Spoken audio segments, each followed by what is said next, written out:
All right, so officially welcome. That was a good sharing session, everyone. Thanks for being so open and honest.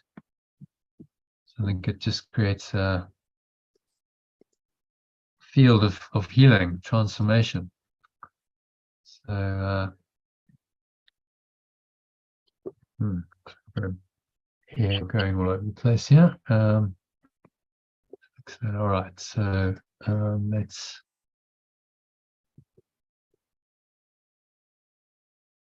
I'll just share my screen with you,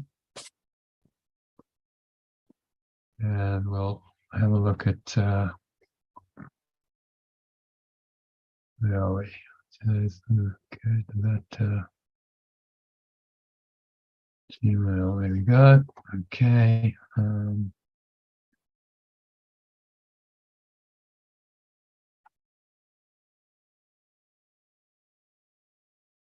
Okay, so can everyone see that? Make it a bit bigger if you want. Zoom in a bit. All right, so who would like to read the quote? I will. The moment you realize you're not present, you are present. Eckhart Tolle. It's a good one, isn't it? It's really good. It is a good one. Very simple. So you're not really failing. I like this quote because he's saying you're not really failing when you realize you're not present. You're actually succeeding because you're present the moment you realize it. So there inevitably be times when you move out of awareness of the present moment. You go into the past or future. That's the ego's normal channel. But just by becoming aware that you've done that, you're already being present again. So that's the correction. Bringing yourself back to the present moment. That awareness is the beginning of the miracle. Remember, step one in the miracle is awareness. Okay, I'm aware that I'm not present. I bring myself back. And then step two, I can let go of whatever was making me not present. So it's a necessary part of the correction process. So rather than getting frustrated or angry with yourself, you just observe, observe objectively how your mind wandered into thinking about the past or anticipating the future. When you do that, your attention is already in the present moment, because it's the only alternative to the past future channel of the ego. Yesh has been training you to become more aware of through the last 3 workbook lessons. So we're dealing with time, being present, these last 3 lessons.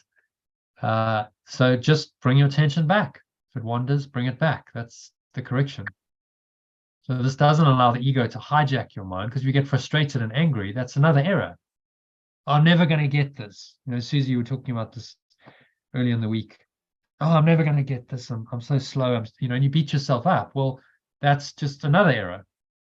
You're compounding the original error of not being present by now making an emotional drama about not being present. So much simpler to just correct and say, okay, bring my attention back. No big deal. I wandered away. I bring it back. And if you keep doing that, then you're honing that awareness. You're bringing more and more of that awareness into your life and into your mind. It doesn't allow ego to hijack your mind again and upset you for no reason. Because as he emphasized in yesterday's workbook lesson, very few people have realized what is actually entailed in picturing the past when anticipating the future. The mind is actually blank when it does this, because it is not really thinking about anything. So when you do that, you just recognize, okay, my mind went blank again. I went into nowhere land, because that's all it is. And but I can correct that. I can come back into higher awareness, recognize what I did, and I'm back, and that's okay.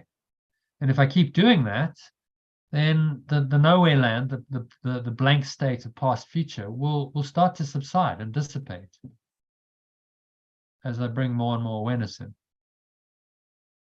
Okay, so and then I just to cover, we've already done a share, but anyone like to share on any specifics around sleeping, using the power sleep track, doing the end of day reflection before bed?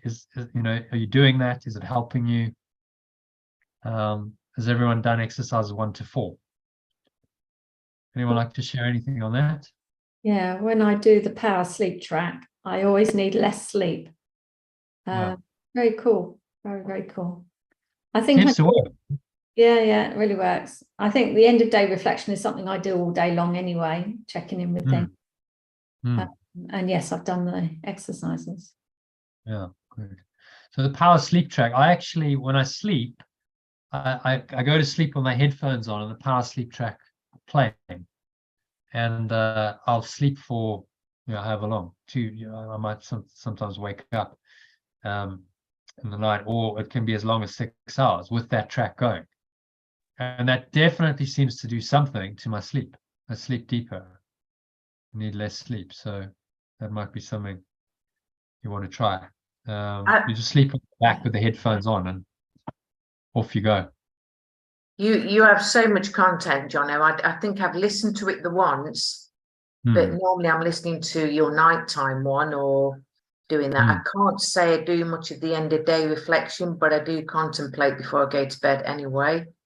The sleeps, I think the more I'm listening to you at night or doing both of them, I can't say I'm sleeping 100% well because I am getting up and crying or something, but it's all okay. I'm not, it's all good.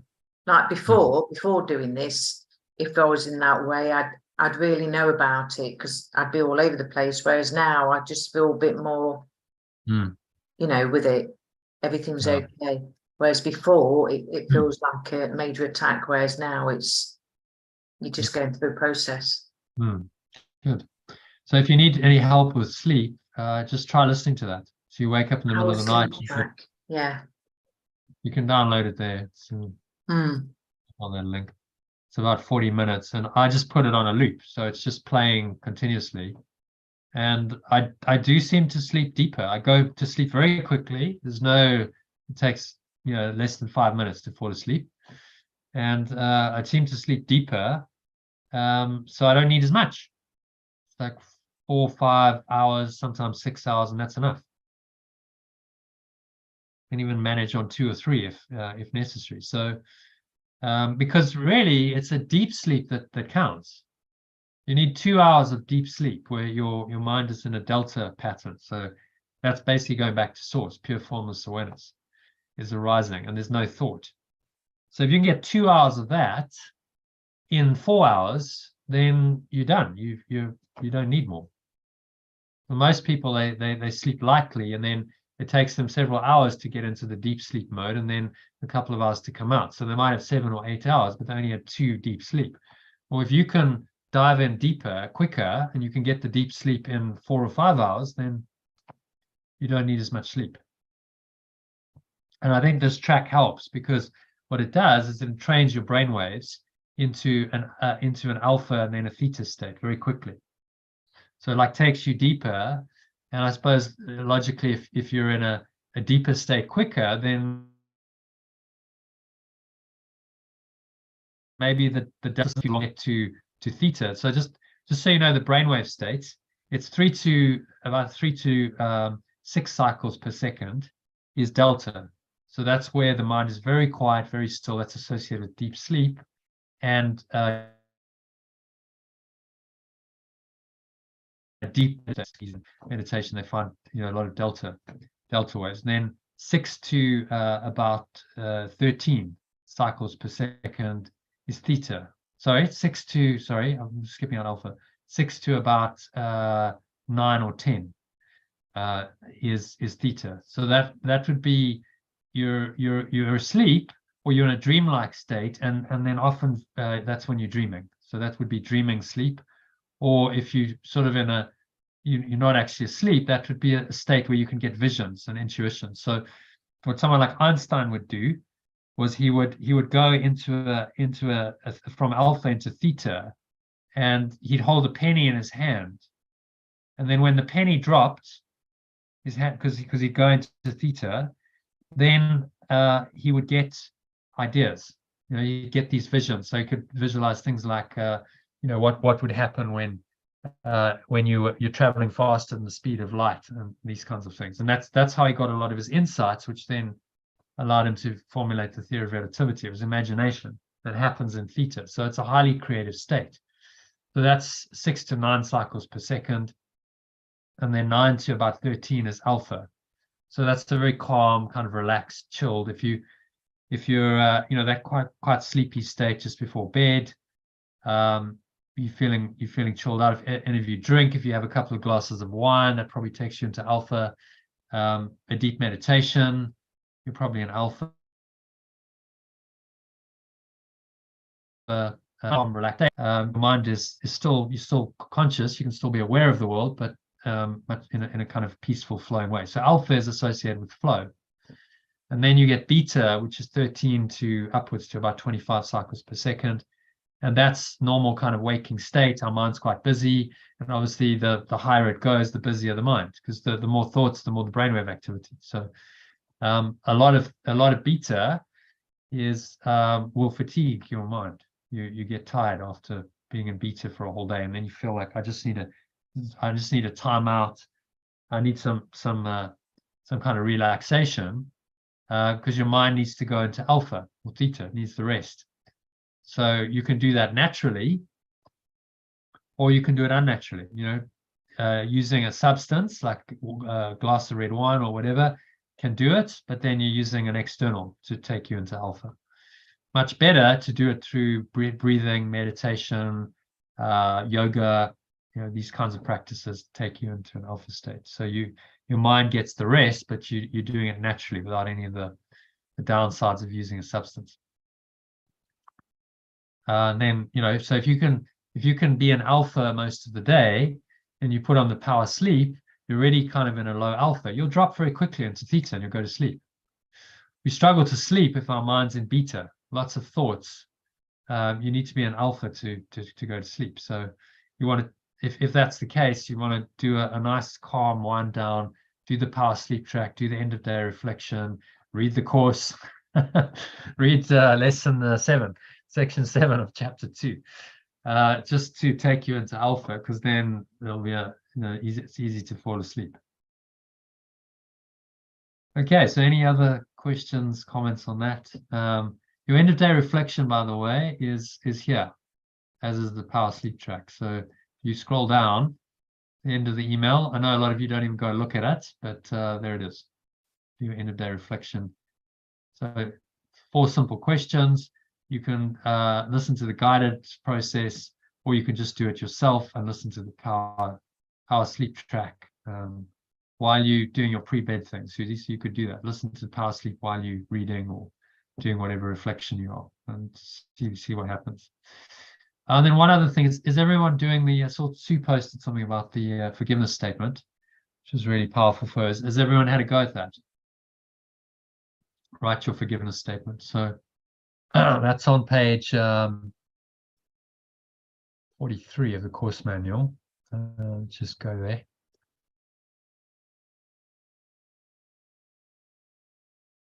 So there it is, 42, sorry, page 42. So if you're really struggling with some issue, it's deep-seated, you might, Jackie, here's another tip for you. You might want to try this as well with your son. So another tool you can use. So Jackie, forgive you. You name your son. My projection for whatever you think they've done to you, abandoning me, leaving me, whatever, all is forgiven and released completely. We are one. And you write that out by hand 35 times in the morning and 35 times in the evening, 7 for 7 days. So that's nearly 500 times. And by the end of that, it will have shifted. Can guarantee it. Something will have given. So that's another, quite time consuming, but I use this to really heal my feelings about my dad. Just quite powerful. I just did it 7 days, and by the end of it, I was like, okay, I'm done. I don't need to do this again. I'm so tired of writing this, but I'm done. It's gone. It's over. It's released. He is what he is, and there's no emotional charge had gone. And what I also found I did was I expanded on it. So I'd write like my projection and then I'd expand on it sometimes. So it became a bit of a free flow writing, and just really getting it all out and naming it all. And after 7 days and hours of doing it, it was like, okay, I'm done. It's released and it's okay. And I haven't really gone back. It's not an issue now. So it's powerful, yeah. Another process you can do. Again, be aware always of the thoughts and emotions that come up as you're doing it, and record them if you need to. Obviously, you're going to need lots of paper to do that. So just take some blank paper and but do handwrite it, write it out. It's laborious, but that's the process. I suppose you could type it as well, but I think the handwriting in this instance seems to work better. Okay, so any questions about that process? Will it work on forgiving ourselves for things? Yeah, you could. So I learn, forgive myself. Yeah. Well, I learn, forgive you, learn. That's interesting. Yeah. Try that, play with it. Okay. Because you're actually forgiving the character, aren't you? You're forgiving the character of Lynn, the false identity, which is just a projection of your mind for, doing all this stuff, for not loving myself, for seriously setting myself up for pain and suffering, whatever it is. Okay. And you name it, so it's meaningful for you. And then as you write it, it's like bringing it up again. What are you doing? Bringing up the thoughts and emotions in the writing, being aware of them, and then there's a catharsis, there's a natural releasing. All is forgiven and released completely. We are one. So remember, the only thing the ego is trying to do with all of this is to separate you. That's what the drama is for, to keep you separate from your source and from other people in your mind. So all is forgiven and released completely. We are one, heals it and restores your mind to the truth. Okay, thanks. So yeah, 35 times morning, 35 times evening. I think Sue said she did 50 times. If you want to do it 50, yeah, just go, but do it. Spend the time, because it's powerful. If you've got some deep-seated issue that you really struggle to let go of, use that, and it's likely to give way after a week, maybe sooner. Okay. Okay. Yeah. So everyone got that? Any questions about that?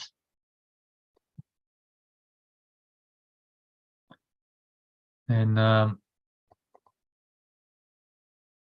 wanted to just take you through some of these. The two-step letting go process. So that's a very simple, nice, simple, easy tool you can use. It's got the 2 key steps in it, right? Becoming aware of your thoughts and emotions. Bring to mind the thoughts and emotions about the situation and the personal people involved that are disturbing your peace. Be aware, be fully present, aware of those thoughts, remaining somewhat detached. Don't let yourself react emotionally to them so you don't sabotage the process. See yourself as separate from the thoughts and emotions you're observing in the mind of the person you thought was you previously. It's the beginning of the full realization you'll one day have that you're not really this person at all. If you breathe deeply through your nose, that's going to help. Raise your eyes to look upwards. That little mind trick where you look upwards blanks the mind. Allow yourself the time to dwell on these thoughts and emotions, which can have the effect of don't allow yourself too much time to dwell on them. So you don't remember the corrective procedure, you become aware of them briefly, and then you move to step 2, which is to correct them. So you don't want to get stuck in some kind of dark vortex. And then step 2 is decide that you don't want this painful negative feeling inside of you to disturb your inner peace and cloud the awareness of your true happy self ever again. Choose to release it by letting go of all the effort it takes to hold on to the thoughts and the emotion. And you could breathe with it. So great thing to do with breathing. You breathe in, you bring it in, you become aware in the breath, and then you exhale fully as you do this. Visualizing light flowing in. If you visualize, it can help to inhale the dark energy of the thought and emotion leaving you as you exhale. Allow yourself to and just spend a few moments in the peaceful sense of relief and freedom that you'll feel as you release the toxic thoughts and emotions tormented and enslaved you for so long. Take at least 2 minutes and longer for that step. So you could take a few minutes on this. This really is the cut down version of the 10-step process. So step 2 and 10-step is becoming aware, and step 7 was deciding to let go. You know, those are the key elements of it. So it's like the shortcut version of that. We can do this in a few minutes. The good thing is you don't really have to, because it's actually incorporated into every breath break I do. If you noticed, it's becoming aware, you bring it in, then you use a lesson to reframe it, to reinterpret it, and then you decide to let it go. And you breathe out, you let it go. So it's actually incorporated into the meditations and the breath breaks, this 2-step process as the kind of fundamental letting go technique. So some tips: find a quiet place to start with, give yourself 5 minutes to do it. And you can, once you get good at it, you can do this anywhere. You can try doing it in a situation that's challenging. You could be talking to someone. You could spend 30 seconds or a minute doing it. You could do it when you're driving, anytime. But to start with, give yourself the time to do this kind of a process, and the breath breaks I'm sending you for that 5 minutes. Dedicate the time so that you can really get into it, and then down the line you can start using it in more challenging situations. Then you can really use your breath to help you create awareness of your negative thoughts and emotions in step 1. So we do that big power breath, right? So that's just the reason we do it all the time is it becomes like a ritual, and your mind gets used to it, and then it sets you into that awareness. The breathing and the awareness come together. So then you go into that awareness, and in the gap, as you hold the breath for, say, 30 seconds, just use that space. It's like a non-dual space between breaths, an open, empty space, to become aware of whatever the thoughts and emotions are. And once you're aware of them, then you can choose to let them go, which is step 3.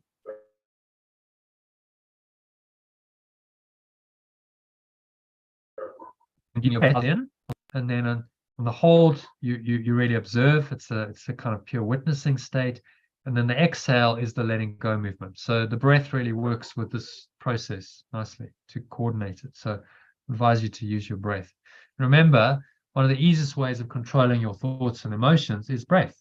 Breath controls mind control.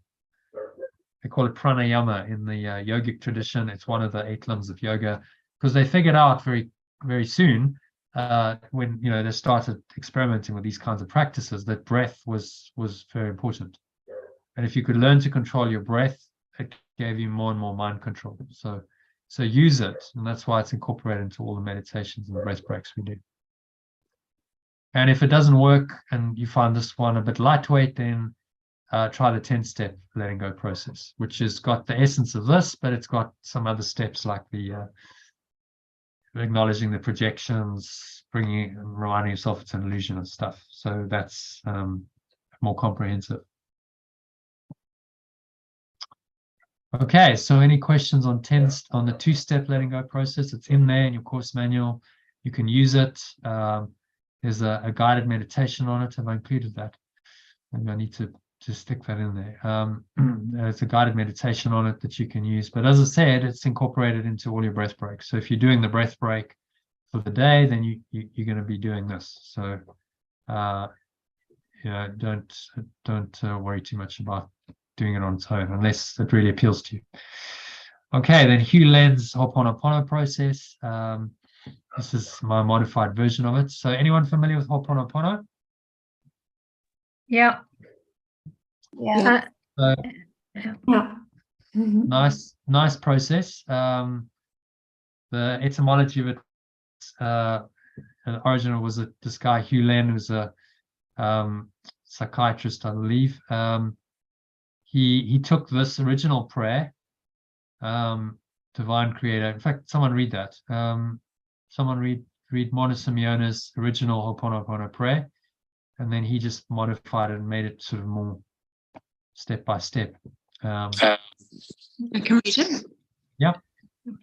Divine Creator, Father, Mother, Son as one. If I, my family, relatives, and ancestors have forgotten you in thoughts, words, deeds, and actions from the beginning of our creation to the present, we ask your forgiveness. Let this cleanse, purify, release, cut all the negative memories, blocks, energies, and vibrations, and transmute these unwanted energies to pure light. And it is done. Oh, so quite powerful, calling on the light to heal the darkness.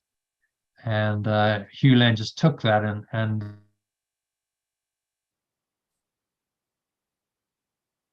a bit more. So, thank you. I love you. So that's the original, what he taught. It's an acknowledgement of error. Okay, so it's the same corrective procedures as Yeshua's recommending, isn't it? It's interesting because it comes from a different tradition. This is the Hawaiian spiritual tradition. It's got nothing to do with the Course, but very similar. So I'm sorry, I acknowledge my error. Yeah. So it's the initial acknowledgement of error. Please forgive me. But really, you're asking to forgive yourself. This is all self-directed. So please forgive me is a request for forgiveness, for release, for letting go. And then thank you is the acknowledgement that request has been answered. So ask and you shall receive. You've asked, you've received, you say thank you, I'm grateful, it's a done deal. And then you restore your mind to love. I love you. And this is it's a self forgiveness process. So this is all about, I'm sorry that I've done this to myself. Please forgive me. When you're asking for forgiveness from yourself, your higher self. Thank you is affirming that it's done. And I love you restores your mind to the state of love, which is its true state. Some So it's all people about do the I self-love. love you first and then thank you last. Yeah, you could switch it around. I've made it into a song actually, playing with the accordion, and it's helped me so much, this mantra. Actually, I've used it so much, and it really, I could feel the vibration shifting when I play on the accordion and singing it. It's so powerful. Well, it's very... please share the song in the group if you don't mind.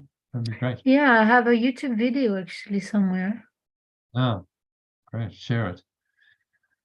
So there's the tools, tools. It's another way. It's another, it's all just ways of letting go. It's the same outcome. But if that works for you, I'm sorry, please forgive me, thank you, I love you, or there's a modified version. So you could say, I'm sorry for the erroneous thinking that's disturbing my peace. And so you're acknowledging it's my own error. Help me to let this error go. This is what please forgive me means. Help me to let this error go.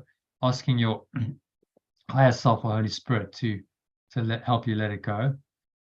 I've now let it go completely. So you acknowledge, okay, it's done deal.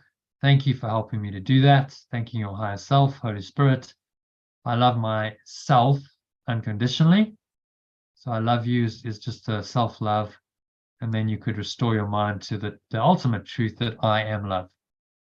I am perfect love. I am pure formless awareness of perfect love. Use whichever version of that you prefer. And for me, that makes the process more explicit. I think a lot of people don't really understand Ho'oponopono, what it's trying to do. So the modified version just kind of spells it out. So use that if it works for you.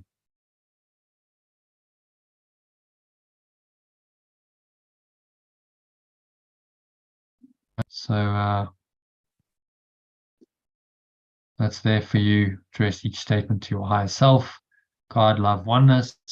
Acknowledge you're responsible for everything that shows up in your life. That's what he's saying here. It's a total responsibility. I'm sorry because I made the error. It's not outside of me. I had some erroneous thinking.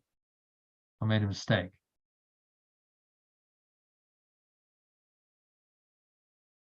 And there's a whole book on it if you want to dive deep into it. It's called Zero Limits by Joe Vitale and Dr. Hugh Lane, which I actually have as a PDF. If anyone wants it, I'll gladly send it to you. But it's yeah, again, it's useful, powerful, but Joe Vitale, by his own admission, didn't really understand it. So I don't really even get this stuff. I'm just kind of telling my experience about it, of what I experienced with this with Hugh Len and how this worked. And apparently he healed a whole ward of psychiatric patients with this. Whether that's true or not, I did some research. I couldn't find any evidence that actually happened, but that was the story. That in Hawaii he got called in and to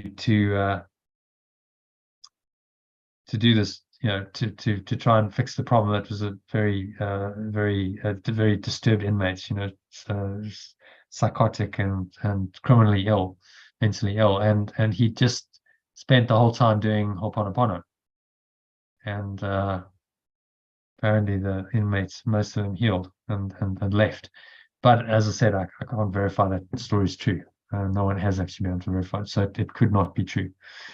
But that doesn't mean the process doesn't work. Or you might prefer the more sort of poetic version, Orna Simeona's original version. It's a nice kind of prayer. It's got some beautiful language there, so you could say that. That might be helpful for you, Jackie. Interesting that you read that one. And then there's another forgiveness prayer here, which is, I bless this people who apparently hurt me completely. I ask all people I've apparently hurt to forgive me. Someone else want to read that? Lynn, how about you read that?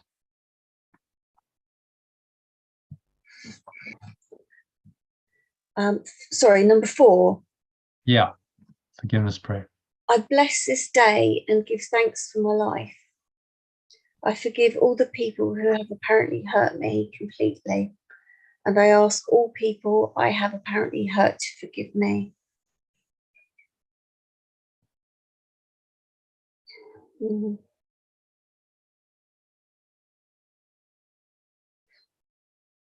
I apologize to myself for all my wrongs to myself.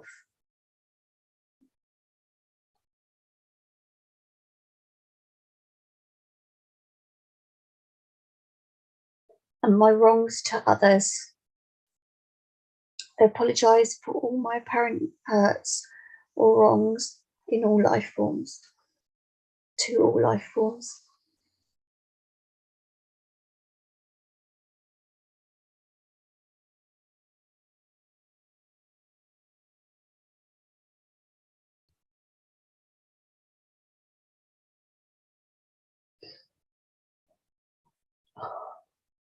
Yeah, keep going. I think my screen's froze. Oh dear. Don't know, where was I up to when you heard me? Because I read it all. With this release. Oh yeah, sorry, I've got a low system resources. Oh God, with this release, freedom, peace, power, and new life, I bless all creation in the entire universe, and I fill the entire universe with my love. I love and bless the earth, all life, and all humanity. I love, bless, and respect the visible and the invisible. I rejoice and give thanks for my new life, power, and health. Oh God. What's going on with me? I give complete blessing and love to all life. Always. Okay, and then I say your name. I, Lynn, deserve the divine love of God. I, Lynn, am the divine daughter of God. Amen. Yeah, I've got a load of guilt coming up at the moment, clearly, which is why I was asking about forgiving myself. No. Which is normal. It's the guilt. The guilt is we think that we've done something so terribly wrong. Yeah. We've separated, we've messed it all up, we've caused all this hurt and pain to ourselves and others. And so we're no longer the divine son or daughter of God, the extension of perfect love. I must maybe update that to extension of perfect love. We're no longer that. And so we feel ashamed, and the guilt keeps us in our separated state. But actually, this is the truth. But I have done all sorts to myself, haven't I? Well, I don't know. You tell me. Well, yeah, I've thought loads of negative stuff about myself and made myself suffer. Yeah. Yeah, You've been beating yourself up a lot. yeah, And, that's, you apologizing. You say, this is not helpful. To beat myself up is not the will of God. God is only love. So to love yourself is the only correct attitude, and to love others.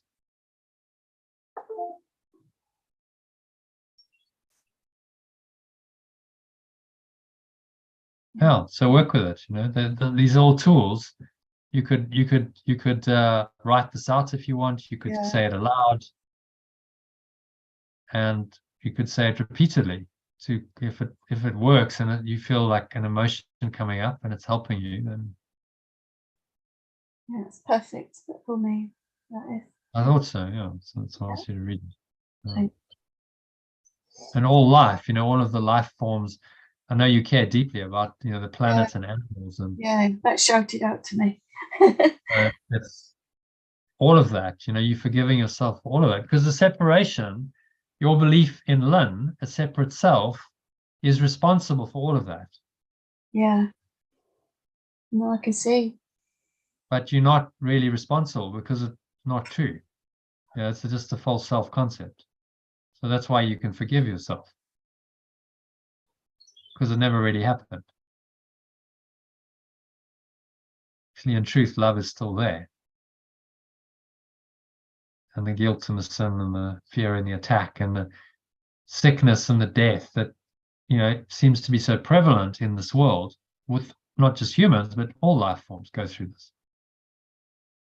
You forgive yourself for all of that. So okay, I'm not guilty for this. I'm free of this.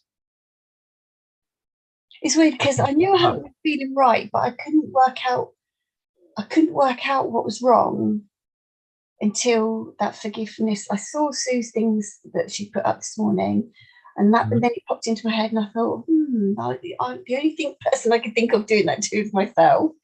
And now when I look back over the last couple of days, because I've been doing lots of photographing in other places, I've seen so many dead animals in the road. So I knew I'd gone back into that place of roadkill, which is always symbolic for me. It's horrible. So I knew I'd gone somewhere, but I just couldn't work it out. But now I do. Thank you very much. It's important. So perhaps that's guilt that brings that up in me rather than sadness. I just presumed it was when I was sad, but I wasn't really feeling particularly sad. Like I've been having a really good time. But guilt then, that's what that is. Guilt. Yeah. Deep metaphysical guilt. Because look at what a mess we've made of creation. Yeah. Everything dies. These beautiful forms. We go, oh, it's so beautiful. And then there it is, dead in the road, gone. It's life over. And that's a sign. It's the sign that we've disconnected from the source of life. Yeah. We've believed in a thought system of death that is impermanent, where everything must die. And it was shouted out to me because when Jackie and I went to Minsmere, we saw biggest deer I've ever seen run over.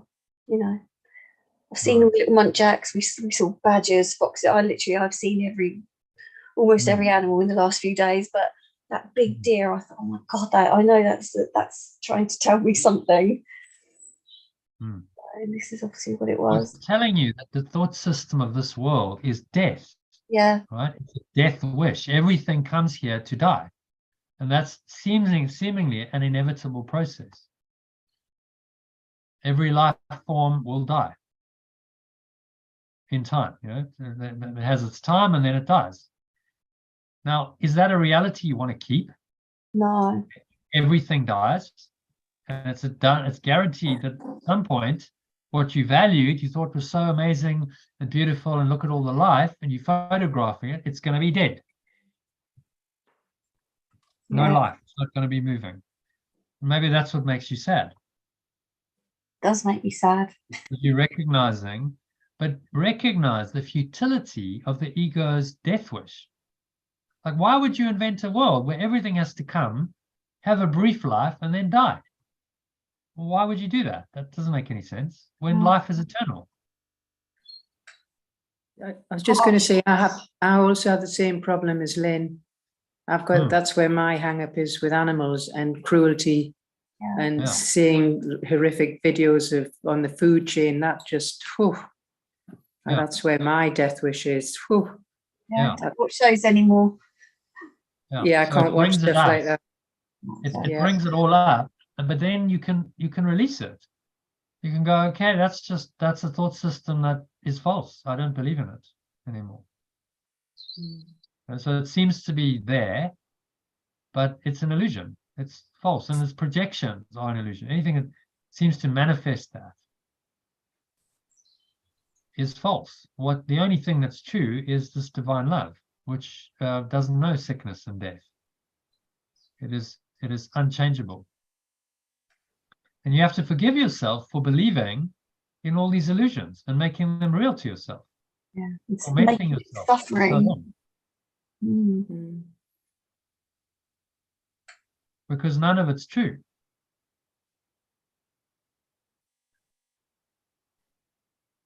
So you can then see, you can reinterpret it, and you can see everything from the perspective of divine love. So you're taking your photographs, instead of feeling a sadness because what you're photographing is so temporary and impermanent and the creature might die tomorrow, you just celebrate the life. It's like you're seeing life. You're seeing the essence of life coming through, and that's all there is for you. See? So your perception is retrained. And I think I'm coming out of that.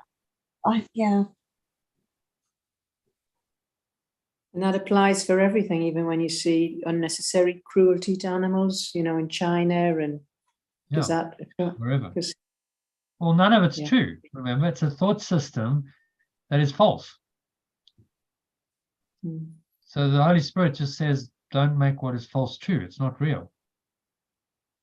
It's funny you talk about animals, but what about people who are being tortured every day or killed in the war?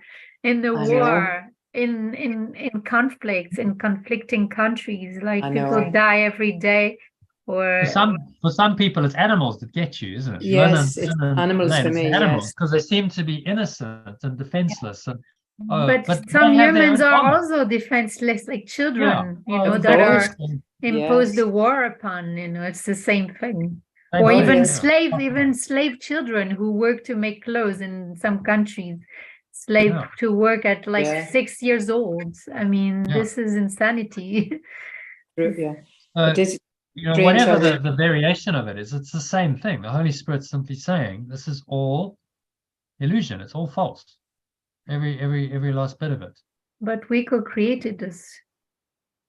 Yeah, we seemingly have done this, but that's what we've got to let go in our minds of the giving it the reality that it has for us, because that keeps us enslaved in it, and we perpetuate it. We then become part of the ongoing miscreation of it. By believing in it, by honoring it, by giving it a reality in our minds, you're part of the problem, not part of the solution. You have to let it go. All right. So by not talking about it, is that what you're saying? It's not real. You can bring it into awareness. The corrective procedures, bring it into awareness briefly, look at it, and then let it go. Recognize that it's false, those thoughts and those emotions. The entire thought system on which all of that suffering is based is false.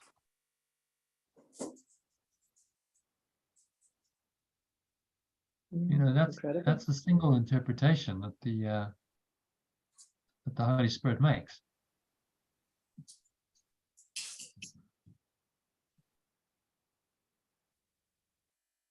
And all these processes are just a reminder of that. putting your forgiveness in writing. So Lynn, you could read this forgiveness prayer. Yeah. You could say that, you know, every day at least once. You could do the forgiveness in writing. Yeah. 5 times a morning, 35. Maybe you forgive, you know, your illusion of seeing all this roadkill and seeing all this pain and suffering, and forgive you for seeing all this cruelty and pain in the world and making it real, to heal that issue. All is forgiven and released completely. We are one. If you do that 490 times, I can guarantee there will be a shift. Yeah. Definitely worth doing. Yeah. Yeah. And then there's some advanced letting go techniques and a healing meditation. So this is best done. I'll actually guide you through this maybe as part of this session if you're up for it.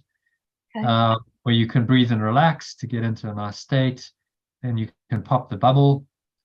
So just bring to mind any situations disturbing your peace. Imagine it's a bubble of thought and emotion that you're bursting it with a pin. It can be quite effective. Elaine, I think you said that works. It works well for me as well. It does. Imagine it's like one of those bubbles you blow and it's just a thin veneer. You know, just kind of shiny, reflecting the light, but it's actually nothing. You just pop it and it's gone. Clean the windows. You can imagine that you're driving a car and you're going to clean your windscreen, which is all dirty. Cleaning liquid, squeegee of the Holy Spirit to clean the windscreen. Imagine sitting and looking through a clean windscreen and able to see the road ahead so you can move forward in your life. These are all just visualizations to get you moving, shifting mentally and emotionally.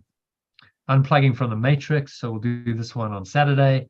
It's a great one where you imagine yourself removing the jack of the thought and emotion from the back of your head, just like in the movie. And then all the related thoughts and emotions keeping you in bondage, releasing. So it's like you remember all of his bonds, he unplugs. It's like all of those fetters just release and he's free. Everything keeps him bound in there. So it's a great releasing meditation. You can do if you like Star Wars, lightsaber. Imagine you're taking a lightsaber, which is the weapon of the Jedi, who symbolize the Christ consciousness in that in the movie series. And it's you know, the Jedi always have white or blue light. Yeah. You put that in your heart center, so you activate that, and you can also do it in your base chakra up the spine. So imagine it's a column of white light shooting up. That's quite powerful. And then you can do the Ho'oponopono. So bring the person who you're trying to forgive mentally closer to you. Notice how you feel, and then do the Ho'oponopono clearing process on the previous page that we've done. Then surrender. Visualize golden or white light streaming down into your crown through your whole body. Give it all over to the divine source, ground of being.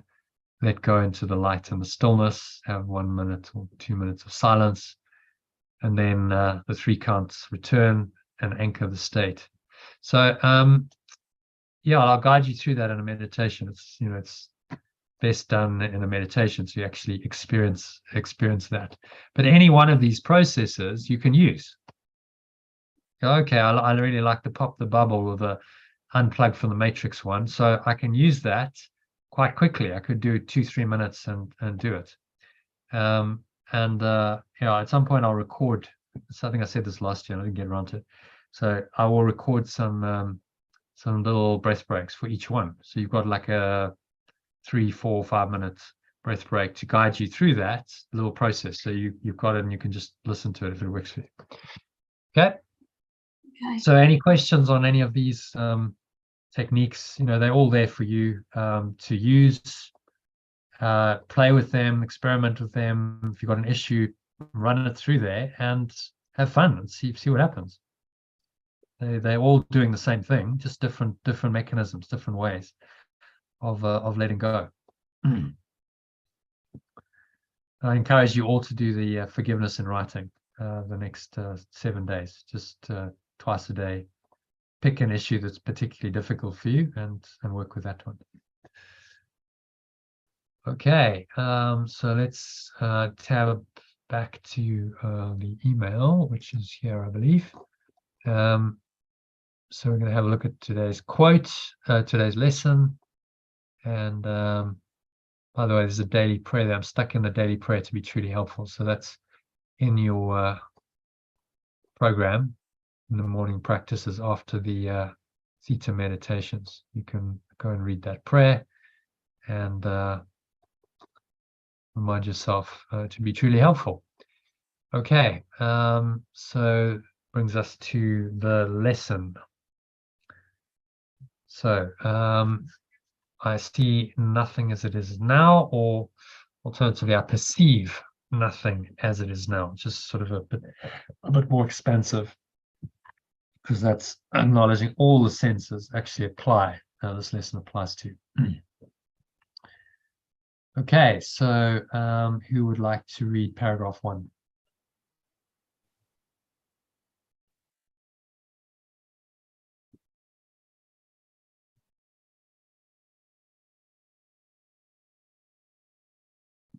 Anyone? Paragraph 1? No. This idea obviously follows from the 2 preceding ones. But while you may be able to accept intellectually, it is unlikely that it will mean anything to you as yet. However, understanding is not necessary at this point. In fact, the recognition that you do not understand is a prerequisite for undoing your false ideas. These exercises are concerned with practice, not with understanding. You do not need to practice what you already understand. It would indeed be circular to aim at understanding and assume that you have it already. We were talking about that yesterday with Jackie, about understanding the content of the course, right? I think it was yesterday. Yeah, so it's giving us a bit of coaching on that, saying, okay, if you don't understand, that's okay, because you wouldn't need to do the course if you fully understood. I was told not to try to understand the course, actually, from the beginning. Yeah.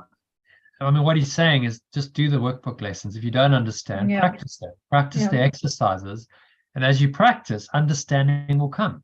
Yeah. I'm not saying ultimately don't understand. Yeah, ultimately you must understand them, but it's a process. So if you don't fully understand now, it's okay. Yeah. That's why you need the course. That's exactly why you need to practice. Yeah, exactly. I don't get it, so I can't do it. No, you need to do it so that you'll get it. Yeah. Which is perfectly logical, but he's just pointing out the logical to us, because the ego is illogical and it will trip us up and it'll try and sabotage us on these things. Oh, well, I'm not getting it, so no, I can't do this. I can't do this because I don't understand. No, you do it so that you do, and you will understand. The more you practice, the more you will understand. So just a little check in on the coaching methodology that he's using here, which he reminded us of this in the beginning, the introduction, and then he's just checking in. Okay, lesson 9, saying just remember, this is what's happening. So if you feel like you're not getting and you're not understanding, and you therefore you don't want to do the practice, he's saying, well, that would just remember why it's there. It's there so that you can learn, and you can ultimately understand. That's what the practice is for. Okay, so number 2. Someone else can read that. Elaine, Lynn. Yeah. It is difficult for the untrained mind to believe that what it seems to picture is not there. The idea can be quite disturbing and may meet with active resistance in any number of forms. Yet that does not preclude applying it, no more than it required for these or any other exercises. Each small step will clear a little of the darkness away, and an understanding will finally come to lighten every corner of the mind that has been cleared of the debris that darkens it. Okay. So any thoughts on that?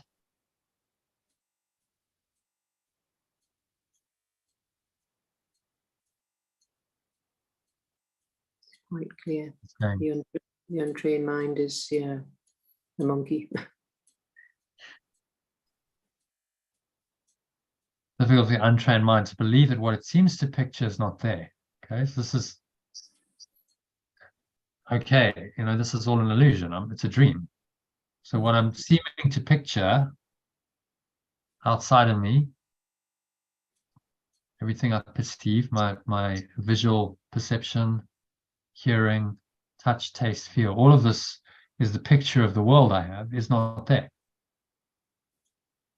So this can be quite disturbing to the equilibrium. This disturbs the ego's whole thought system. May meet with active resistance in any number of forms, yet that does not preclude applying it.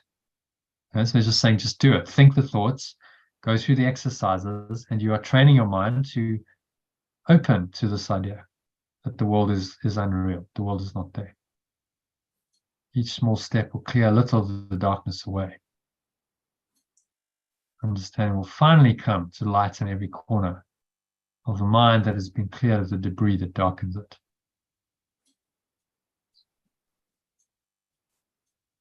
So you're shining the light of your true awareness, of understanding, into these dark corners of your mind that you've hidden away from the light.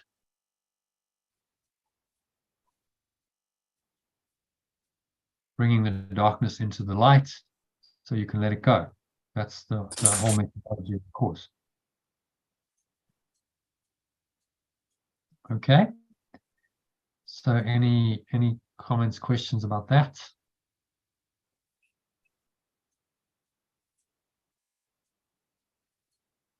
Or about the lesson? So I see nothing as it is now. What he's saying is it's just reframing that I see only the past lesson, which is Workbook Lesson 7. I see only the past, and I see nothing as it is now. The two go together, don't they? Just restating it. So I'm not really seeing anything as it is now, because I'm putting my own past, my past experience and my self-concept onto the situation. I'm projecting it onto that, and that is what's determining how I see and how I perceive this. So I'm not really seeing it as it is now. I'm seeing it as I am now. We don't see what's there. We see what we are projected outward, which is distorted. Do you see? Does everyone see that? That's what the ego's version of perception is. I see what I am, not what it really is. Because I projected my self-concept onto everything and everyone that I perceive.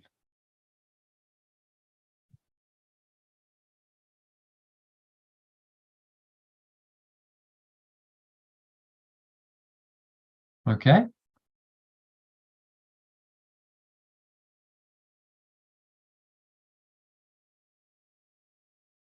Happy with that? So what we can do is a little meditation on it if you want. Everyone up for that? Yeah. Okay. I'll take you into a meditation, and I'll morph that. I'll go straight into the advanced letting go meditation as well. So I'll guide you through those processes. Okay, so because this is actually it's really a open-eyed one, so we'll do it at the end of the meditation. All right, so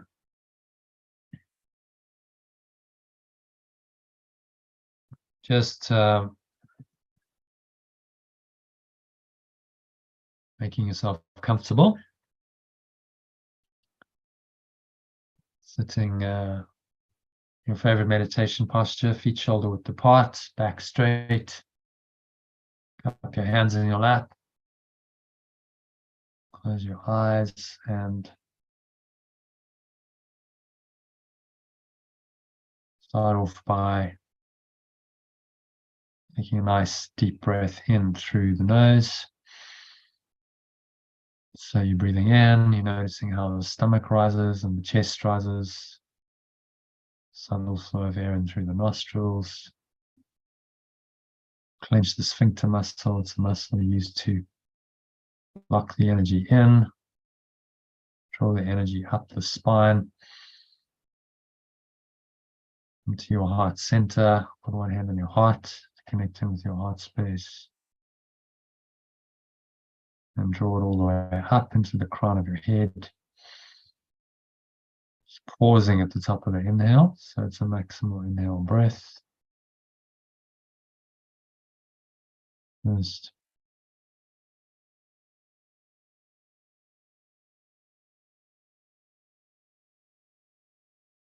scan your mind, look around, just noticing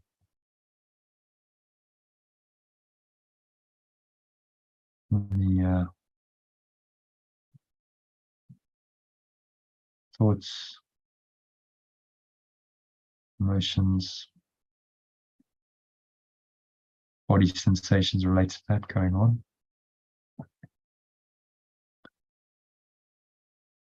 And remind yourself that you do not perceive the situation that is triggering those. You do not perceive this as it is now. Perceiving it from a past perspective, it's an illusion. So do not perceive this as it is now, and I'm ready to let it go.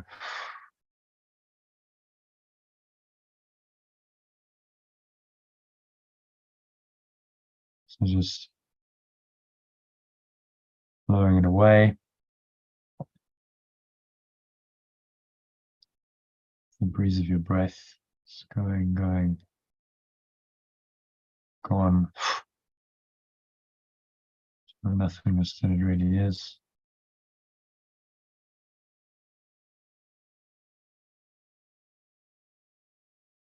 Just rest in peace and stillness here.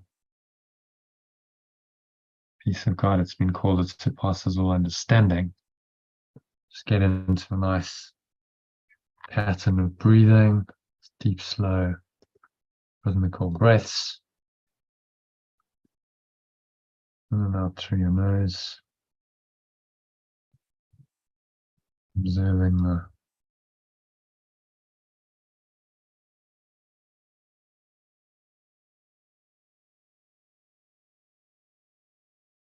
breath flowing into the nostrils and out of the nostrils. The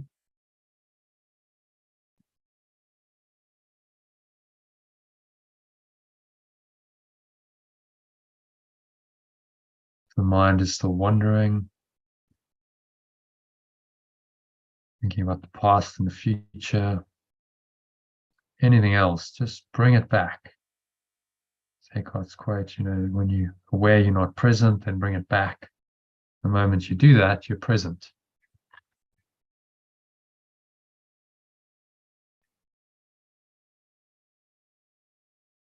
And staying anchored in the breath is really helpful.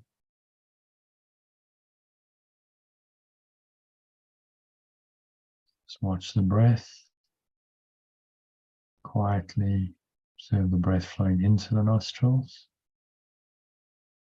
and out of the nostrils. Subtle sensations of the breath, particularly in that nostril area and the area just below your nose, between your nose and your upper lip. Just notice all of that.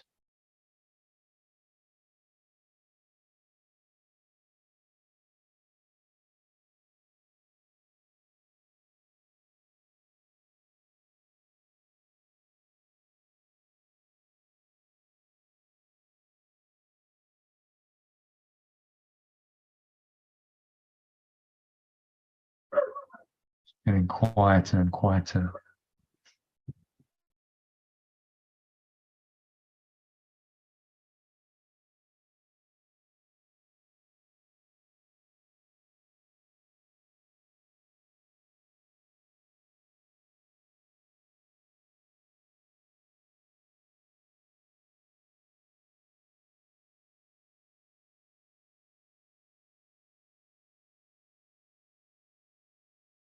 So nowhere else to go, nothing else to do.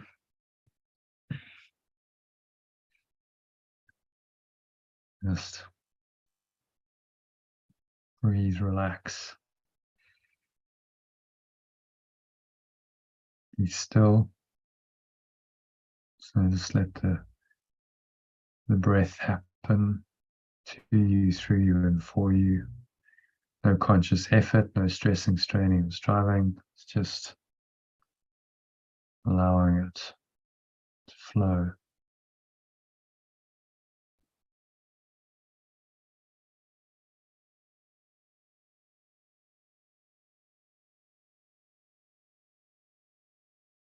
Now, with that just going on in the background, to just scan your body.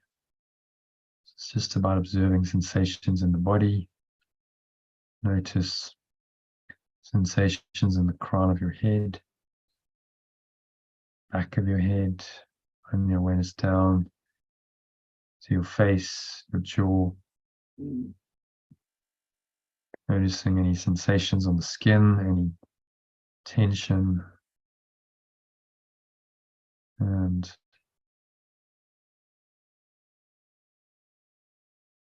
just observe it without judgment, bringing pure awareness, the light of your true awareness into it. Without interpretation and judgment, it has no power to hurt you. It's just a sensation in the body. So you just observe that sensation very calmly, quietly, in a detached way, as though it's not really you, just some kind of third person, just observing the sensations objectively, without emotional reaction, equanimously, it's called. No mental or emotional movement in response to what your senses perceive. It's really the key.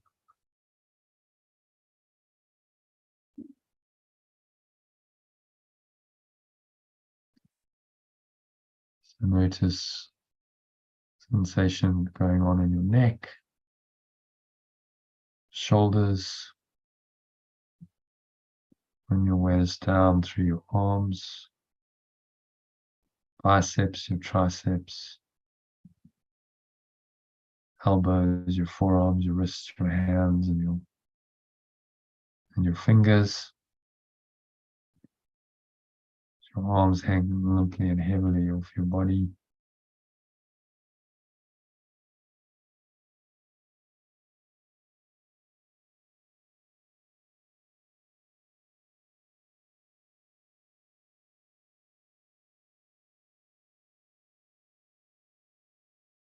Your awareness back up from the tips of your fingers to your hands, your wrists, forearms,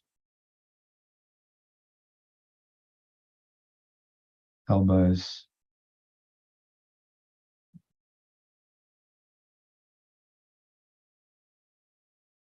triceps, your biceps, your neck, your shoulders.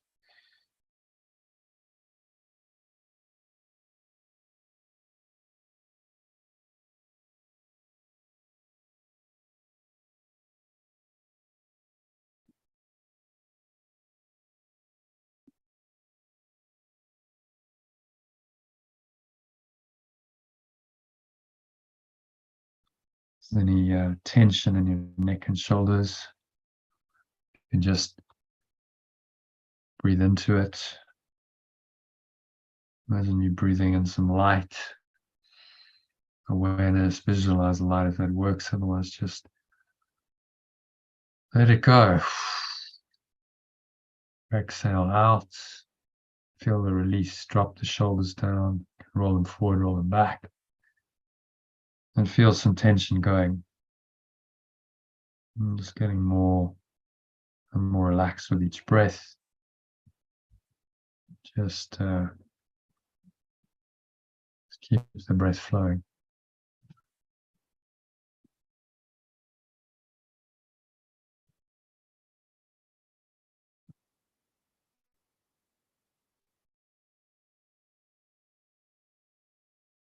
In and out through the nostrils.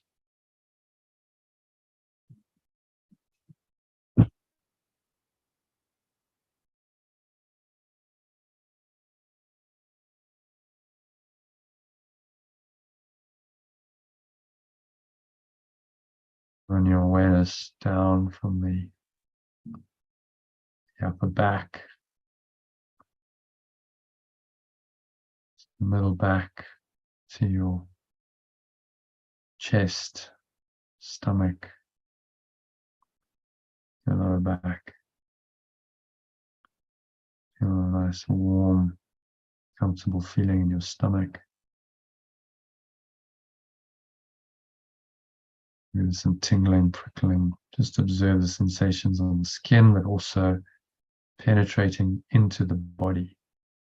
What's beyond skin deep? Notice those sensations. There's like a life energy, an awareness for that life that animates the body. So just observe that. Observe what's happening in your buttocks, your groin, back of your thighs, your upper thighs, front of your thighs.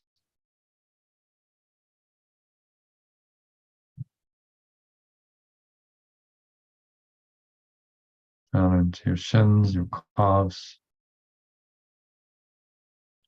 ankles, your feet, and your toes.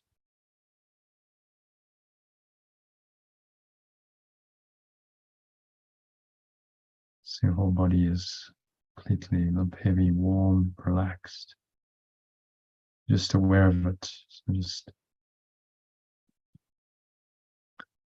scan the body from the tips of the toes through the feet. Notice any sensations in the feet. Notice the life energy, the tingling. Notice what's going on in your shins, your calves. You can bring a sense of light in now. If you visualize, imagine that you're breathing in a light, golden or white light, into every pore, every cell of the body. It's flowing into your knees, your upper thighs, back of your thighs, your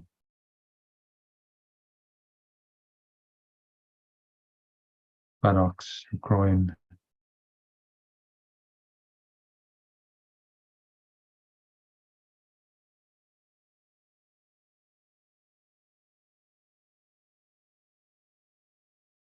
to your stomach, a soft, warm pool of golden light in your stomach,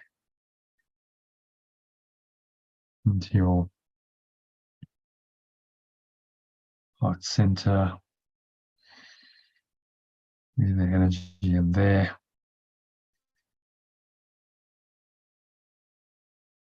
Forward up the spine,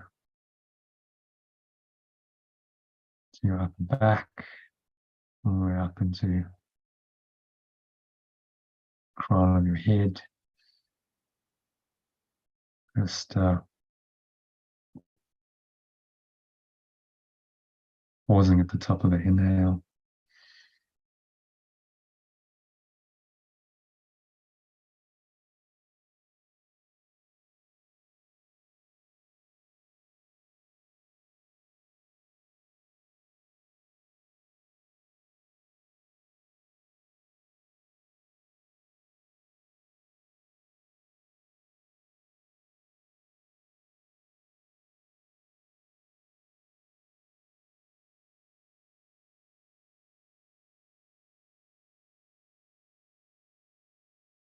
Just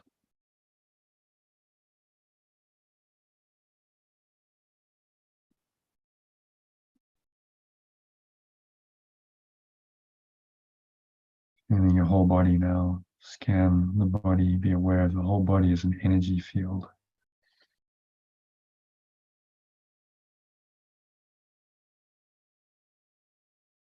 Head, your arms, torso, buttocks, groin area, legs, feet. Just aware of all of it. Just observing. And you're the observer.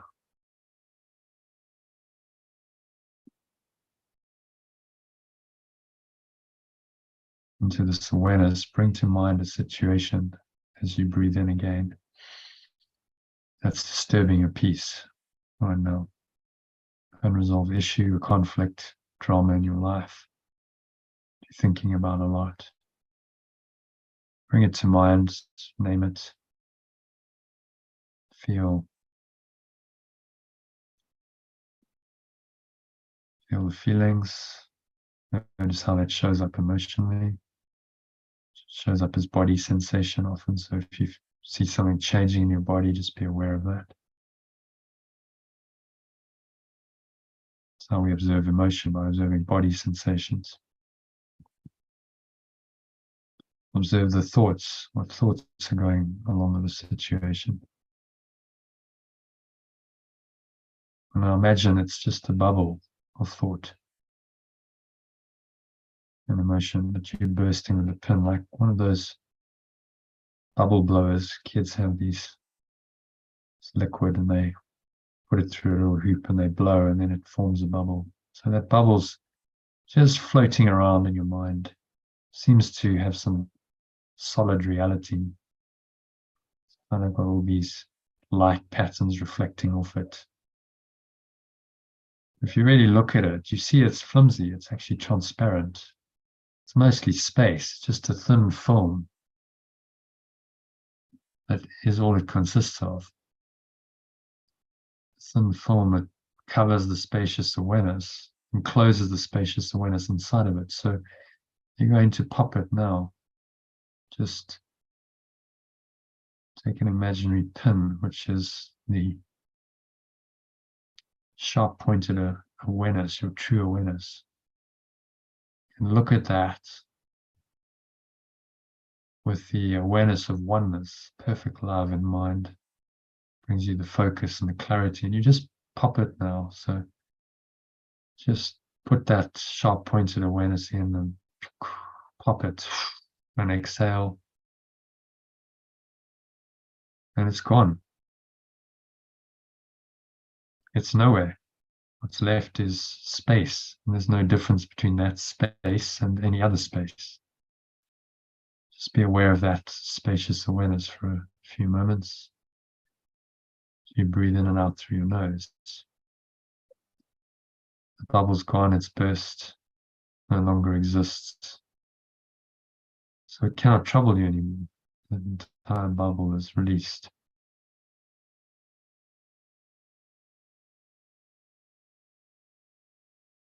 So now, moving on to the next letting go process. Take another situation, something else that's bothering you.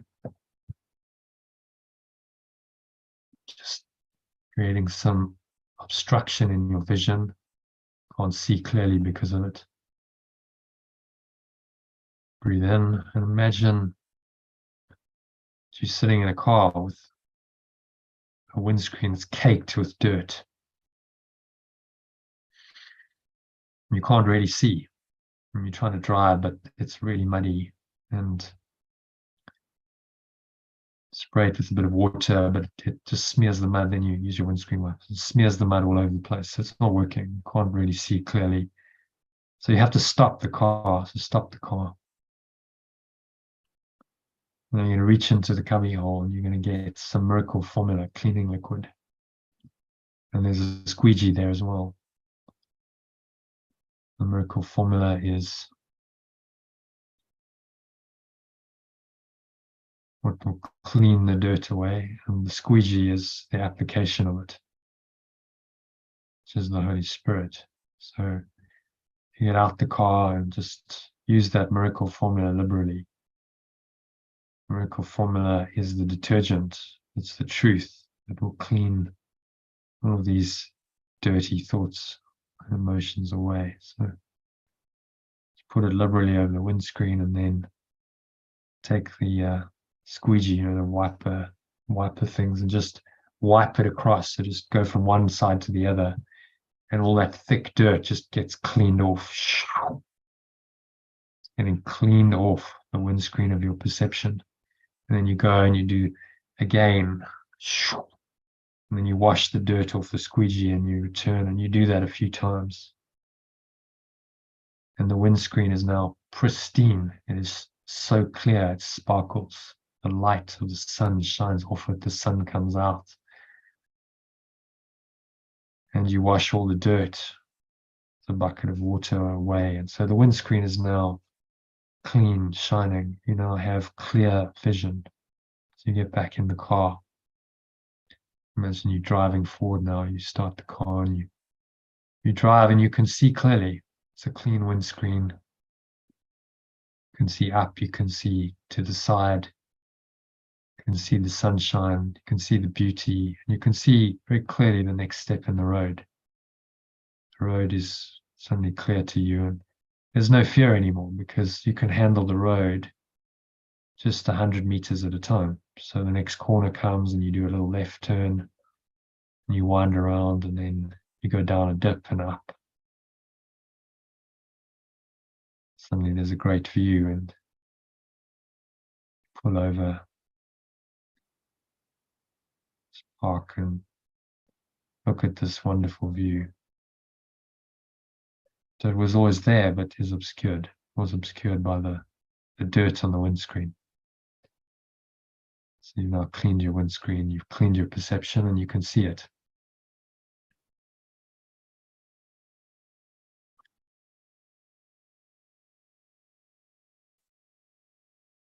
So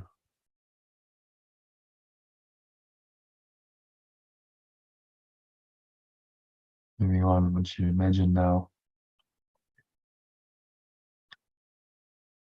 that you jacked into the matrix. And there's a thought and emotion. Pick another issue. It's bothering you.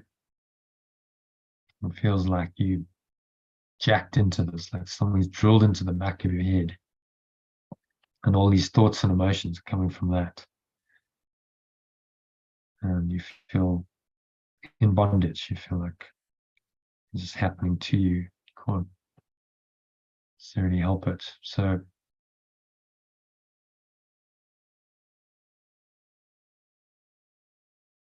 you can be aware of those thoughts, those emotions, and realize that they're just a program. It's just part of the programming of the matrix. It's telling your mind, telling your brain that all of this is happening, that it's real, that it's scary, it's fearful, and stimulating all these negative thoughts and emotions. It's doing that because it feeds off your energy. The matrix likes that. In the latest Matrix movie, the analyst, who's the new architect, says it's great, we just cause all kinds of pain and suffering, and then humans produce all this energy. The emotional energy that they produce is extraordinary. So the worse we treat them, the more energy we get from them. That's kind of what's going on in this world. Ego is trying to get a reaction, a mental and emotional reaction from you, because it feeds off that energy. It loves that. That strengthens the ego. It strengthens this prison of the matrix, keeps you and others in bondage. It's a slave to this insane thought system, plugged into it, jacked into it, seemingly unable to escape the programming. But this isn't true. Because you are the one. You are Neo, who knows the truth about himself and about the world. That truth will set you free, as Yeshua said. You shall know the truth, and the truth shall make you free. Only the truth will make you free. So you can choose by just bringing the truth in mind, the transcendent reality beyond the matrix, beyond all the projections of the ego, beyond this mental and emotional drama that you seem to be doomed to suffer over and over, lies true awareness, pure formless awareness, perfect love, we call it. That's beyond the matrix, beyond any thoughts, beyond any words, beyond even actions in this world.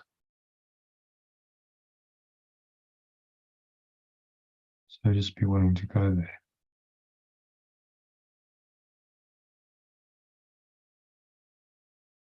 And you, in order to go into this transcendent state, you must unplug.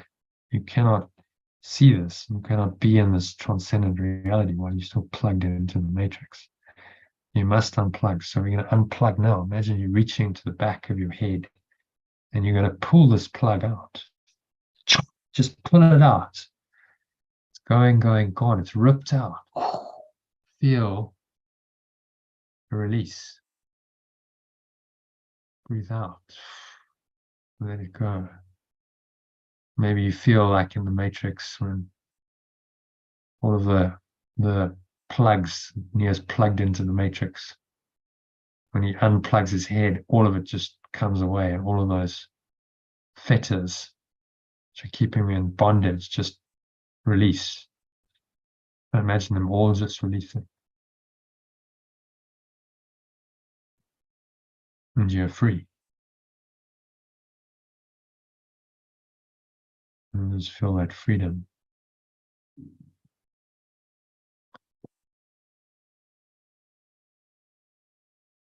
In your heart. To confirm this, we'll take another image from the movies Star Wars, the lightsaber. Take a lightsaber, you're the Jedi, the Christ. This Jedi symbolizes the Christ, the higher awareness in the world, as the guardian, the protector of peace and order in the galaxy. So you take the lightsaber of truth, you turn it inwards, and you're going to activate it into your heart chakra. So do that now, turn it on. Imagine this pure white light going into the heart center. And any darkness there cannot sustain it, just blows that darkness away, cuts it away. You feel energy in your heart center expanding, opening to this light. Take the lightsaber, imagine you putting it so the lightsaber end is up, you turn it off briefly. The lightsaber end is in your between your anus and your genitals. It's in your perineum, which is your base chakra, and you're going to activate it there. So you're going to turn it on and feel this column of lightsaber light flowing up the spine. Breathe in as you do that to help. So like it's flowing up, drawing it up, all the way up the spine. Maybe you feel a shooting energy up your spine. Tingling sensation. Breathe it all in, draw it up into the crown of your head. So it's a maximal inhale breath. And this column of golden or white light is flowing up the spine.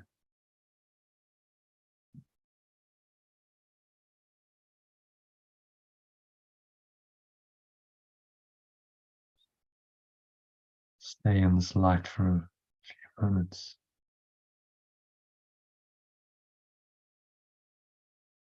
This light eliminates all blockages in the chakras.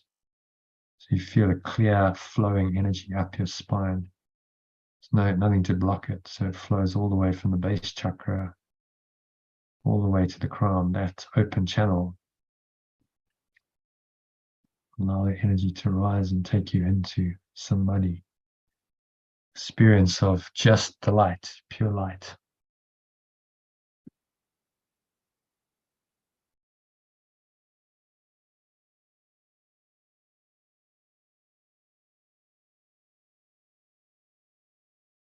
And if there's still someone bothering you, any negative thought or emotion about anyone, bring them now closer in this light. Bring them closer to you, and you're going to say the Ho'oponopono, so say it to them.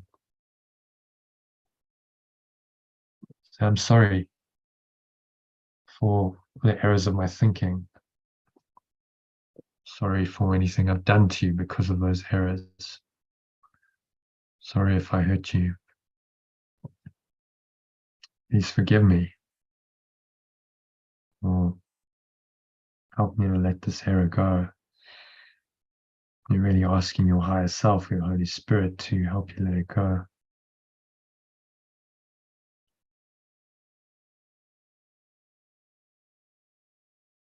And now you're going to choose to let it go. So say, I've now let it go completely. Exhale to help you do that. Blow it out with the breeze of your breath. Just let go of the issue completely. It's not really about the other person. It's about your own negativity that you experience towards that person. You and only you can let go of. So blow it all out. It's the breeze of your breath. It's the nothingness that it really is. It's going, gone.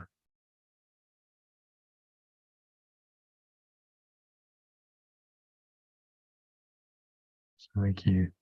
So thank you for helping me to do that.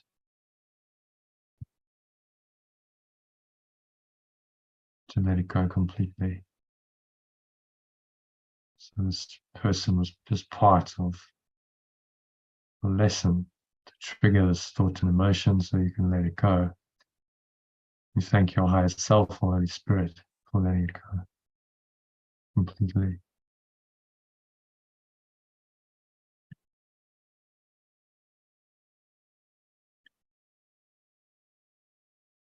And I love myself. So I love myself, capital self, unconditionally.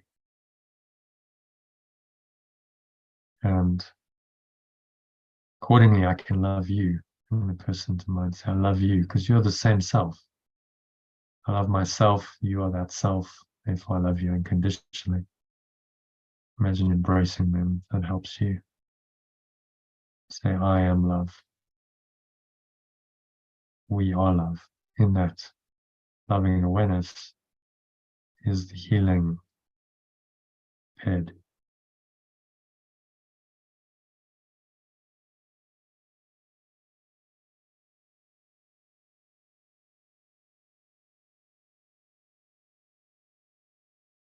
So I am that loving awareness. We are that loving awareness. There's nothing to separate us.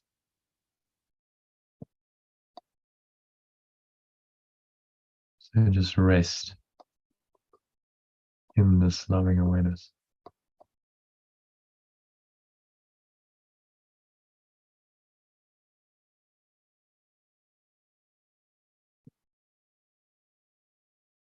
Surrender into this awareness.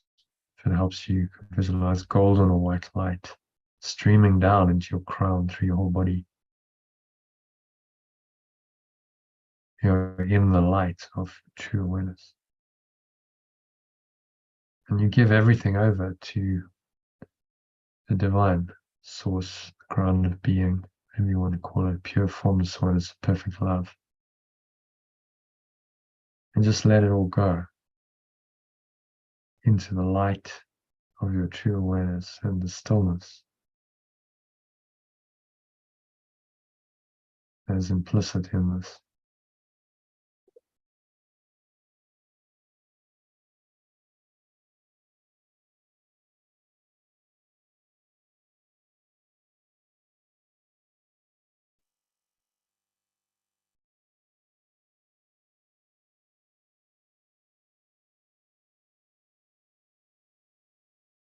So just surrender into this awareness.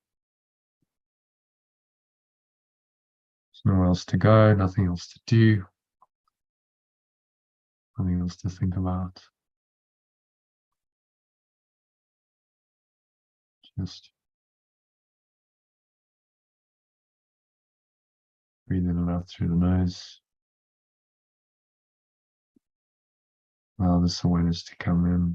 If you visualize well, you could imagine light coming in with the breath to every pore, every cell of your body, every part of your mind, every fiber of your being is in this divine light. And you just immerse yourself in the light. Allow it to completely envelop you. There's no resistance to it, no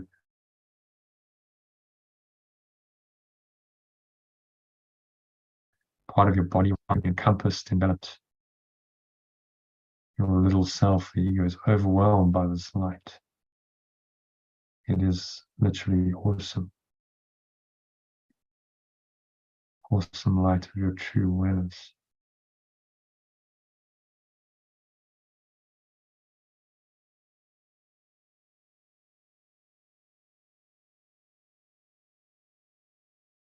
So surrender into this light.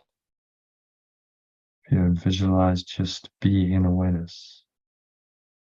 Pure formless awareness, spacious awareness, emptiness, stillness. It's all the same.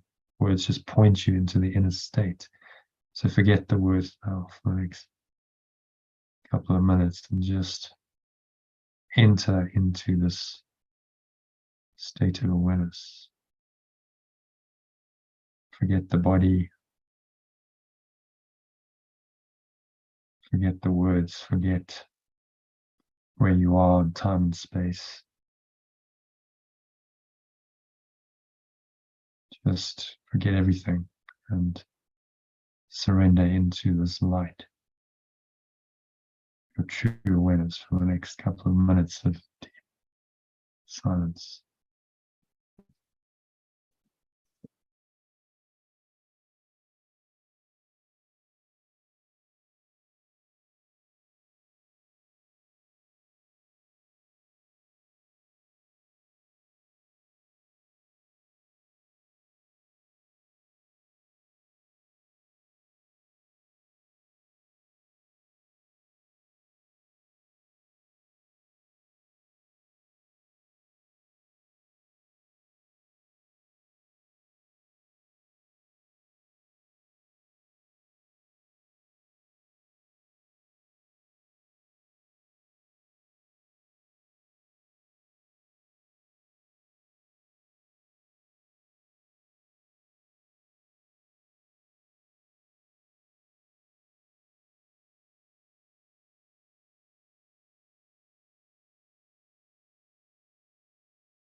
Just gently coming back on this deep awareness.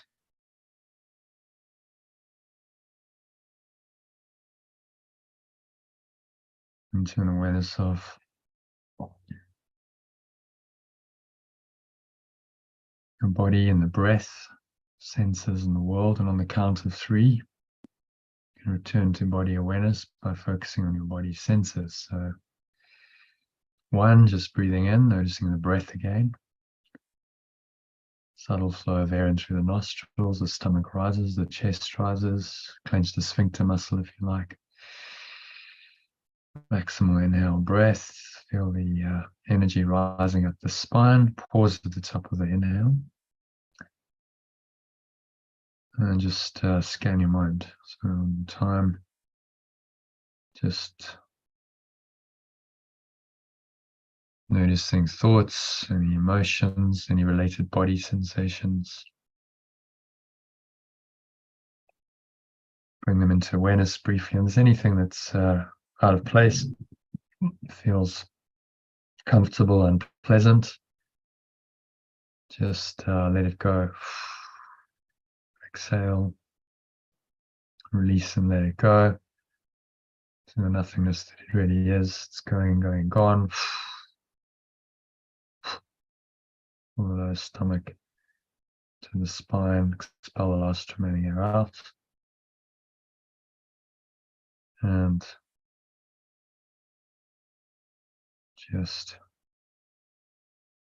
rest here for a few moments in the peace and stillness, the gap between breaths. It's a little gap in mind. Take that gap and just expand it for as long as you can.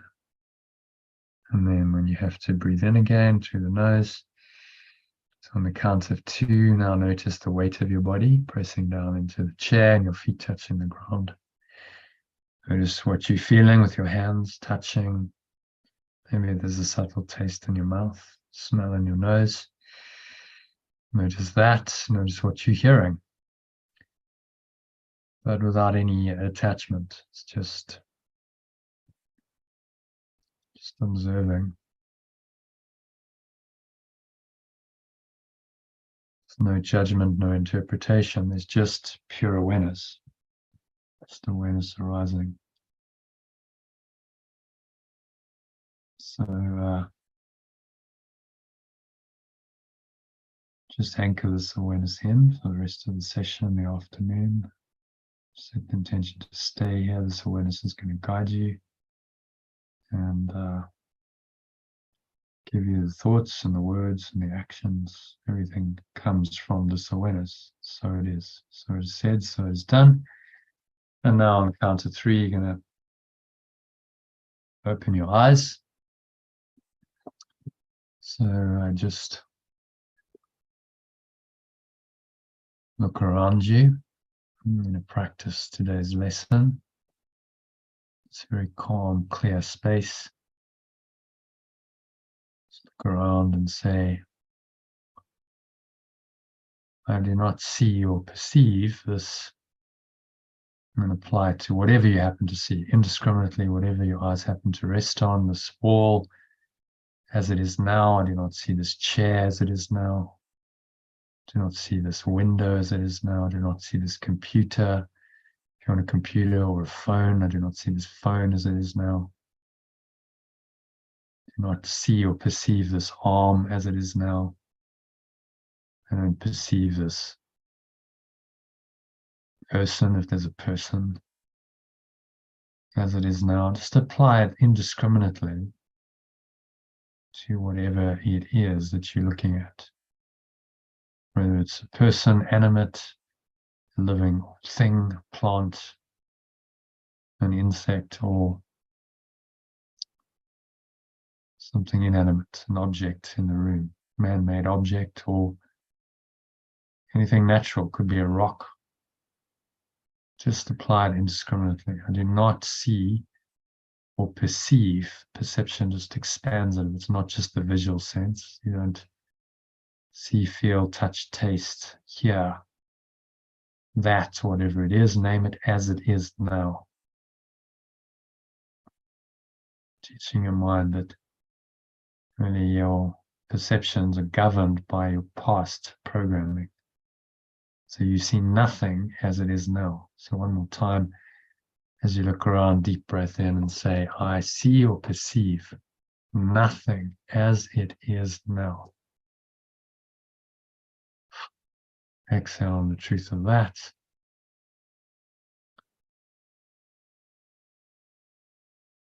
So notice how you're feeling. What your perception is like should be very clear, very light. The more you notice this clear, light state of awareness, the more it becomes your default state. So you start to anchor it in by noticing it. And you start to choose more and more to stay in this state and not go into the confusion of the ego system and all of its turbulating, disturbing emotions.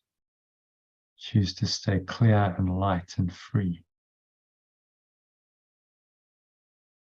So that brings us to the end of the meditation. So would anyone like to share anything on that?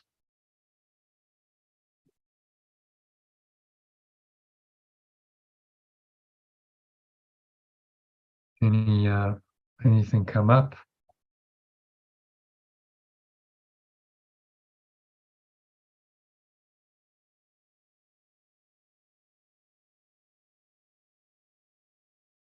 No? Yeah, for me, more tears came up during the forgiveness for prayer process. Yeah, every time I do forgiveness process, I seem to be releasing a lot of tears. I mean, not coming up, so releasing.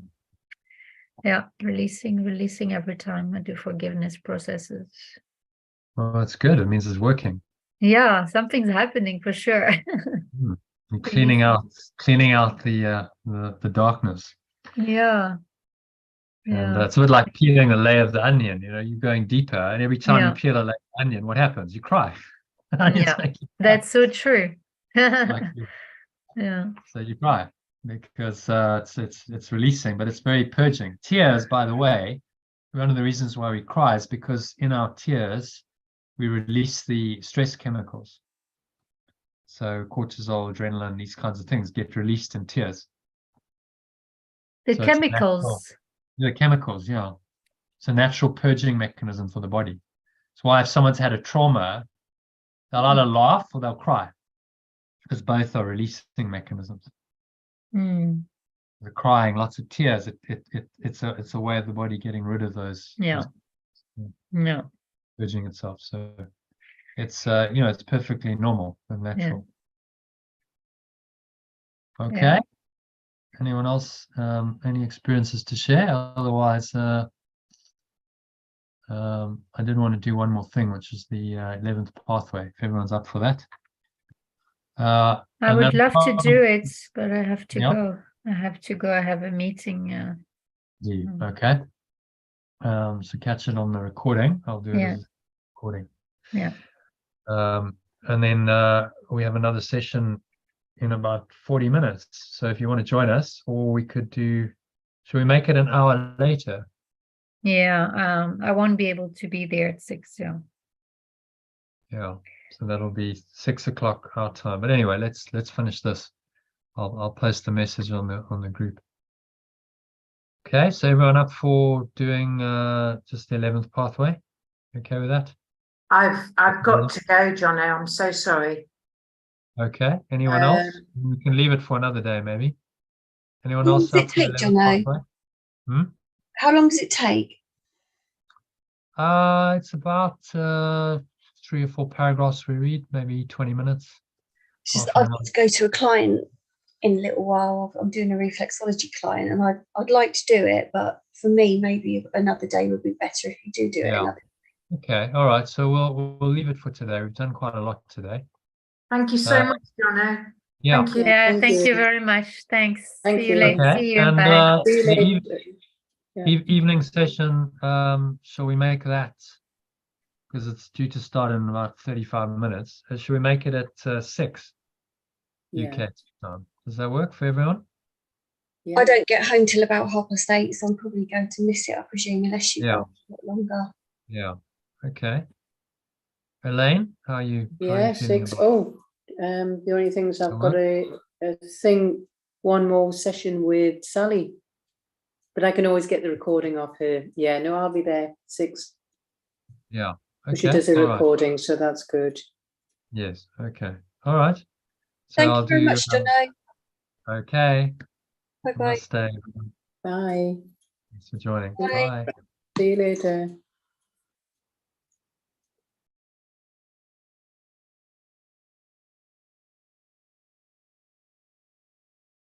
All right. So that's a wrap for today. Thank you everyone who joined, and we have another live session starting at 6 p.m.